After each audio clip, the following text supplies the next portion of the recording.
ಇನ್ನು ಮಾಜಿ ಸಚಿವ ನಾಗೇಂದ್ರ ಫ್ಲಾಟ್ ಮೇಲೆ ಇಡಿ ಅಧಿಕಾರಿಗಳು ದಾಳಿಯನ್ನ ಮುಂದುವರೆಸಿದ್ದಾರೆ. ಆಂಧ್ರದ ಫಸ್ಟ್ ಫೈನಾನ್ಸ್ ಸೊಸೈಟಿಗೆ ಹಣ ವರ್ಗಾವಣೆ ಆಗಿದೆ ಅನ್ನುವಂಥದ್ರ ಬಗ್ಗೆ ಇರುವಂತಹ ಆರೋಪ.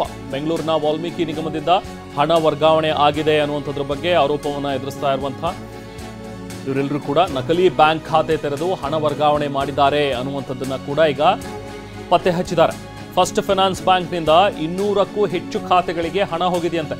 ಬಾರ್, ಚಿನ್ನದ ಅಂಗಡಿ, ಐಟಿ ಕಂಪನಿ ಇವೆಲ್ಲ ಕಂಪನಿಗಳ ಖಾತೆಗಳಿಗೂ ಕೂಡ ಹಣ ಹೋಗಿರೋದ್ರ ಬಗ್ಗೆ ಈಗ ಇಡಿ ಅಧಿಕಾರಿಗಳು ಮಾಹಿತಿಯನ್ನು ಸಂಗ್ರಹಿಸಿದ್ದಾರೆ.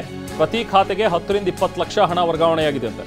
ಇನ್ನು ನಗದು ರೂಪದಲ್ಲೂ ಕೂಡ ಮಧ್ಯವರ್ತಿಗಳು ಹಣ ಪಡಿತಾ ಇದ್ರು ಅನ್ನುವಂಥದ್ರ ಬಗ್ಗೆನೂ ಕೂಡ ಒಂದಷ್ಟು ಮಾಹಿತಿಯನ್ನ ಈಗ ಇಡಿ ಅಧಿಕಾರಿಗಳು ಕಲೆ ಹಾಕಿದ್ದಾರೆ. ಅದಕ್ಕೆ ಸಂಬಂಧಪಟ್ಟಂತೆ ಈಗ ಇಡಿ ನಡೆಸಿರುವಂತಹ ಒಂದು ದಾಳಿ ಏನಿದೆ ಅದು ಇನ್ನೂ ಕೂಡ ಮುಂದುವರೆದಿದೆ. ನಿನ್ನೆ ಬೆಳಿಗ್ಗೆ ಹೆಚ್ಚು ಕಮ್ಮಿ 6-7 ಗಂಟೆಯಿಂದ ಶುರುವಾಗಿರುವಂಥದ್ದು ಬೆಳಗ್ಗೆಯಿಂದ ಇನ್ನೂ ಕೂಡ ದಾಳಿ ಹಾಗೆ ಮುಂದುವರೆದಿದೆ. ಇವತ್ತು ನಾಗೇಂದ್ರ ಅವರ ಫ್ಲಾಟ್ನಲ್ಲೇನೆ ಉಳ್ಕೊಂಡಿದ್ರು ನಿನ್ನೆ ರಾತ್ರಿ.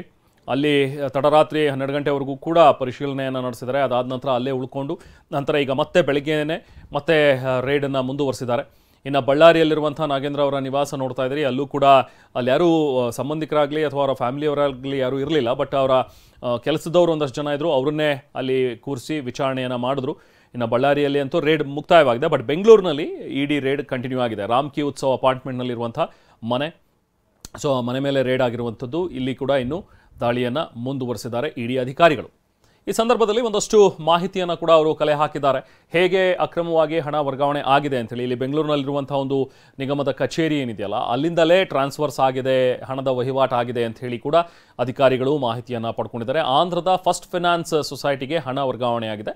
ಅಲ್ಲಿಂದ ಬೇರೆ ಬೇರೆ ಖಾತೆಗಳು, ಅದು ಕೆಲವೊಂದು ಕಡೆ ಚಿನ್ನದ ಅಂಗಡಿಗಳು, ಕೆಲವೊಂದು ಬಾರು, ಇನ್ನು ಕೆಲವರು ಖಾಸಗಿ ವ್ಯಕ್ತಿಗಳು, ಎಲ್ಲರ ಅವರವರ ಅಕೌಂಟ್ಗಳಿಗೆ ಒಂದೊಂದು 10 ರಿಂದ 20 ಲಕ್ಷ ಥರ ಟ್ರಾನ್ಸ್ಫರ್ ಆಗಿದೆ ಅನ್ನುವಂಥದ್ರ ಬಗ್ಗೆನೂ ಕೂಡ ಅಧಿಕಾರಿಗಳು ಮಾಹಿತಿಯನ್ನು ಕಲೆ ಹಾಕಿದ್ದಾರೆ. ಇನ್ನು ಇದ್ರ ಬೆನ್ನಲ್ಲೇ ನಕಲಿ ಖಾತೆ ಓಪನ್ ವಿಚಾರವಾಗಿ ನಾಗೇಂದ್ರಗೂ ಕೂಡ ಇಡಿ ಪ್ರಶ್ನೆಗಳನ್ನ ಕೇಳಿದೆ. ಇಡಿಯ ಪ್ರಶ್ನೆಗಳ ಸುರಿಮಳೆಗೆ ನಾಗೇಂದ್ರ ಕಂಗಾಲಾಗ್ಬಿಟ್ಟಿದ್ದಾರಂತ. ಸೊ ನಿಮ್ಮ ಗಮನಕ್ಕೆ ಇಲ್ಲದೆ ಇಷ್ಟೆಲ್ಲ ಹಣ ಹೋಗಿದ್ಯಾ ಹಾಗಾದ್ರೆ ಅನ್ನೋದು ಮೊದಲ ಪ್ರಶ್ನೆ. ಹೇಗೆ ಸಚಿವರ ಗಮನಕ್ಕಿಲ್ದಲೇನೆ ಈ ರೀತಿಯಾಗಿ ಹಣದ ಟ್ರಾನ್ಸಾಕ್ಷನ್ ಆಗತ್ತೆ ಅಂತ ಹೇಳಿ.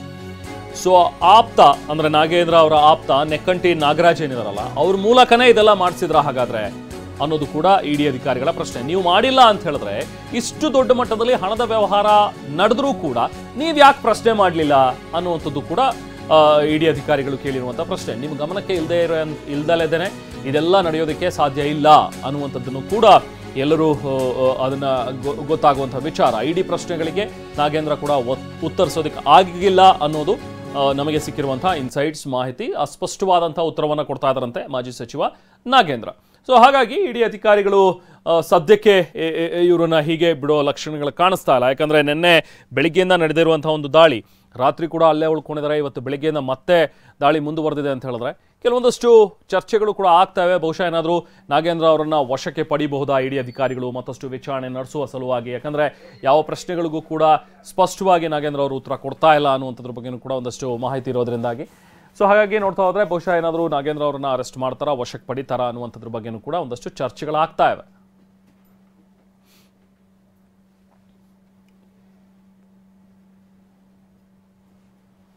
ಟೋಟಲ್ ಈಗ ವಾಲ್ಮೀಕಿ ನಿಗಮದ ಕಚೇರಿ ಜೊತೆಗೆ ನಾಗೇಂದ್ರ ಅವರ ಒಂದು ನಿವಾಸ ಅಲ್ಲಿ ಈಗ ನಡೀತಾ ಇರುವಂತಹ ಒಂದು ಈ ಇಡಿ ರೇಡ್. ಮತ್ತಷ್ಟು ಡೀಟೇಲ್ಸ್ ಅಲ್ಲೇ ಸ್ಥಳದಲ್ಲಿರುವ ನಮ್ಮ ಪ್ರತಿನಿಧಿ ರಾಚಪ್ಪ ಅವರಿಂದ ಪಡ್ಕೊಳ್ಳೋಣ. ಜೊತೆಗೆ ಶಾಂತಮೂರ್ತಿ ಕೂಡ ನಮ್ಮ ಜೊತೆಗೆ ಜಾಯ್ನ್ ಆಗಿದ್ದಾರೆ, ಅವ್ರ ಜೊತೆ ಕೂಡ ಮಾತಾಡೋಣ. ಮೊದಲನೇದಾಗಿ ರಾಮ್ಕಿ ಉತ್ಸವದ ಹತ್ರ ಇರುವಂತಹ ನಮ್ಮ ಪ್ರತಿನಿಧಿ ರಾಚಪ್ಪ, ಈಗ ಅಲ್ಲಿ ರೇಡ್ ಇನ್ನೂ ಕೂಡ ಕಂಟಿನ್ಯೂ ಆಗಿದೆ. ನಿನ್ನೆ ಬೆಳಿಗ್ಗೆ ಆಲ್ಮೋಸ್ಟ್ 6 ಗಂಟೆ 7 ಗಂಟೆಯಿಂದ ಸ್ಟಾರ್ಟ್ ಆದಂತಹ ಒಂದು ರೇಡ್ ಇವತ್ತು ಕೂಡ ಮುಂದುವರೆದಿರುವಂಥದ್ದು. ಇವತ್ತೇನೆಲ್ಲ ಮಾಹಿತಿ ಸಿಗ್ತಾ ಇದೆ? ಯಾಕಂದ್ರೆ ಹಣದ ವಹಿವಾಟು ಹೇಗಾಗಿದೆ, ಎಲ್ಲೆಲ್ಲಿ ಹೇಗೆ ಟ್ರಾನ್ಸ್ಫರ್ ಆಯಿತು, ಯಾರ್ಯಾರ ಖಾತೆಗೆ ಹೋಗಿದೆ ಅನ್ನುವಂಥದ್ರ ಬಗ್ಗೆ ಕೂಡ ಒಂದಷ್ಟು ಮಾಹಿತಿಯನ್ನ ಪಡ್ಕೊಂಡಿದ್ದಾರೆ ಇಡಿ ಅಧಿಕಾರಿಗಳು ಅನ್ನುವಂಥದ್ದು. ಬಟ್ ಇದೆಲ್ಲದಕ್ಕೂ ಕೂಡ ಉತ್ತರ ಕೊಡ್ತಾ ಇಲ್ಲ ನಾಗೇಂದ್ರ ಅನ್ನೋದ್ರ ಬಗ್ಗೆನೂ ಕೂಡ ಒಂದಷ್ಟು ಮಾಹಿತಿ ಹೊರಬರ್ತಾ ಇದೆ. ರಾಚಪ್ಪ, ರೆಹಮಾನ್, ಈಗಾಗಲೇ ಏನು ಡಾಲರ್ಸ್ ಕಾಲೋನಿಯಲ್ಲಿರುವಂತಹ ರಾಮ್ಕಿ ಉತ್ಸವ ನಾಗೇಂದ್ರ ಅವರ ಫ್ಲಾಟ್ ಮೇಲೆ ಇಡಿ ಅಧಿಕಾರಿಗಳು ಶೋಧವನ್ನು ಮುಂದುವರೆಸಿರುವಂತದ್ದು. ಅದರಲ್ಲೂ ಕೂಡ ಪ್ರಮುಖವಾಗಿ ಬೆಂಗಳೂರಿನಿಂದ ಆಂಧ್ರದಲ್ಲಿರುವಂತಹ ಫಸ್ಟ್ ಫೈನಾನ್ಸ್ ಕೋಆಪರೇಟಿವ್ ಸೊಸೈಟಿ ಅಲ್ಲಿಗೆ ಹಣ ಹೋಗುತ್ತೆ. ಹಾಗಾದ್ರೆ ಆಂಧ್ರವನ್ನ ಇವರು ಯಾಕೆ ಆಯ್ಕೆ ಮಾಡಿಕೊಂಡ್ರು ಅನ್ನುವಂಥದ್ದು ಸದ್ಯಕ್ಕಿರುವಂತಹ ಪ್ರಶ್ನೆ. ಅಂದ್ರೆ ನಮ್ಮ ರಾಜ್ಯದಲ್ಲಿರುವಂತಹ ಬೇರೆ ಕಡೆ ಇಂತಹ ಒಂದು ಕೃತ್ಯ ನಡೆಸಿದ್ರೆ ಬಹುಶಃ ಗೊತ್ತಾಗಬಹುದು ಅನ್ನುವಂತಹ ನಿಟ್ಟಿನಲ್ಲಿ, ಅದ್ರ ಜೊತೆಗೆ ಆಂಧ್ರ ಆ ಒಂದು ಗ್ಯಾಂಗ್ ಏನಿದೆ, ಆಂಧ್ರ ಗ್ಯಾಂಗ್ ಇದೇ ಮೊದಲ ಕೆಲಸ ಅಲ್ಲ ಇದು. ಅಂದ್ರೆ ಬೇರೆ ಬೇರೆ ಭಾಗಗಳಲ್ಲೂ ಕೂಡ ಇದೇ ರೀತಿಯಾಗಿ ಈ ರೀತಿ ನಿಗಮದಿಂದ ಹಣವನ್ನ ವರ್ಗಾವಣೆ ಮಾಡಿಕೊಂಡು ಅಲ್ಲಿಂದ ಸಂಬಂಧಪಟ್ಟಂತಹ ಏನು ಬಾರ್ ಆಗಿರಬಹುದು, ಜೊತೆಗೆ ಹೋಟೆಲ್, ಹಾಗೇನೆ IT ಕಂಪನಿ, ಖಾಸಗಿ ವ್ಯಕ್ತಿಗಳು ಈ ರೀತಿಯಾಗಿ ಮಾಡುವಂತಹ ಗ್ಯಾಂಗ್ ಇದೇ ರೀತಿಯಾದಂತಹ ಒಂದು ಚಾಳಿಯನ್ನು ಮುಂದುವರಿಸಿಕೊಂಡು ಬಂದಿದೆ. ಅದೇ ಒಂದು ಕಾರಣಕ್ಕೋಸ್ಕರ ಈ ರೀತಿಯಾಗಿ ಮಧ್ಯವರ್ತಿಗಳನ್ನ ಮುಂದಿಟ್ಕೊಂಡು ಹಣವನ್ನ ದೋಚುವಂತಹ ಪ್ರಯತ್ನವನ್ನ ಮಾಜಿ ಸಚಿವ ನಾಗೇಂದ್ರ ಮಾಡಿದ್ರ ಅನ್ನುವಂತಹ ಪ್ರಶ್ನೆ ಸಹಜವಾಗಿ ಮೂಡ್ತಾ ಇರುವಂತದ್ದು. ಅದೇ ಒಂದು ನಿಟ್ಟಿನಲ್ಲಿ ಸದ್ಯಕ್ಕೆ ED ಅಧಿಕಾರಿಗಳು ಅವರ ಒಂದು ಫ್ಲಾಟ್ ನಲ್ಲಿ ಪ್ರಶ್ನೆಯನ್ನ ಕೂಡ ಮಾಡ್ತಾ ಇದೆ. ಅಂದ್ರೆ ಇಷ್ಟು ದೊಡ್ಡ ಮಟ್ಟದ ಬ್ರಹ್ಮಾಂಡ ಭ್ರಷ್ಟಾಚಾರ ಆಗತ್ತೆ, ಅವ್ಯವಹಾರ ನಡೆಯುತ್ತೆ, ಕೋಟ್ಯಾಂತರ ರೂಪಾಯಿ ಕರ್ನಾಟಕದಲ್ಲಿರುವಂತಹ ನಿಗಮದ ಒಂದು ಬ್ಯಾಂಕ್ ಅಕೌಂಟ್ ನಿಂದ ಆಂಧ್ರಗೆ ಹೋಗುತ್ತೆ ಅಂದ್ರೆ ಇದೆಷ್ಟೆಲ್ಲ ಟ್ರಾನ್ಸಾಕ್ಷನ್ ನಡೀತಾ ಇದ್ರು ಕೂಡ ನಾಗೇಂದ್ರ ಅವರ ಗಮನಕ್ಕೆ ಬಂದಿಲ್ವಾ ಅನ್ನುವಂತ ಪ್ರಶ್ನೆನ ಸದ್ಯಕ್ಕೆ ಮಾಡ್ತಿರುವಂತದ್ದು. ಒಂದು ವೇಳೆ ಅವರ ಗಮನಕ್ಕೆ ಬಂದಿದ್ದೇ ಆದ್ರೆ ಅವ್ರು ಯಾಕೆ ದೂರು ಕೊಡ್ಲಿಲ್ಲ, ಇದನ್ನ ಯಾಕೆ ಪ್ರಶ್ನೆ ಮಾಡಿಲ್ಲ, ಇದು ಸಹಜವಾಗಿ ಮೂಡ್ತಾ ಇರುವಂತಹ ಸಂಗತಿ. ಆ ಒಂದು ಹಿನ್ನೆಲೆಯಲ್ಲಿ ಎಲ್ಲ ಒಂದ್ ಕಡೆಗೆ ಹಣವನ್ನ ಲಪಟಾಯಿಸುವಂತ ನಿಟ್ಟಿನಲ್ಲಿ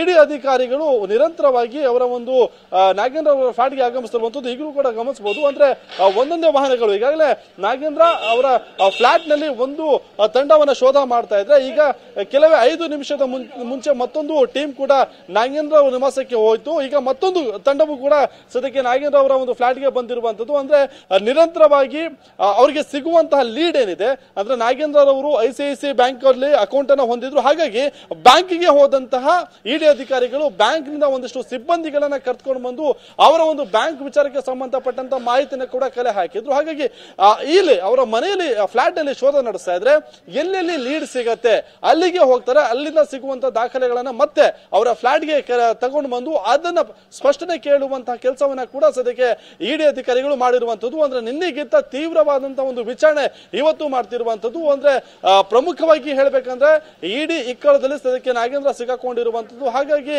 ಅವರಿಗೆ ಸಂಬಂಧಪಟ್ಟಂತ ಹಣದ ವ್ಯವಹಾರ ಎಲ್ಲೆಲ್ಲಿ ಆಗಿದೆ, ಅದಕ್ಕೆ ಸಂಬಂಧಪಟ್ಟಂತ ದಾಖಲೆ ಎಲ್ಲಿದೆ, ಅದೆಲ್ಲವನ್ನ ಕೂಡ ಅಲ್ಲಿಗೆ ಹೋಗಿ ತೆಗೆದುಕೊಂಡು ಬಂದು ಅವರಿಂದ ಸ್ಪಷ್ಟನೆ ಕೇಳುವಂತ ಕೆಲಸವನ್ನ ಇವತ್ತು ED ಅಧಿಕಾರಿಗಳು ಮಾಡ್ತಾ ಇರುವಂತದ್ದು. ರಹಮಾನ್, ಎಸ್ ರಾಜಪ್ಪ, ಹೋಲ್ಡ್, ನಾನು ಮತ್ತೆ ಮಾತಾಡ್ತೀನಿ. ನಾವು ವಾಲ್ಮೀಕಿ ನಿಗಮದಲ್ಲಿ ಬಹುಕೋಟಿ ಹಗರಣ ಪ್ರಕರಣಕ್ಕೆ ಸಂಬಂಧಪಟ್ಟಂತೆ ಈಗಾಗಲೇ ನಡೀತಾ ಇರುವಂತಹ ಒಂದು ವಿಚಾರಣೆ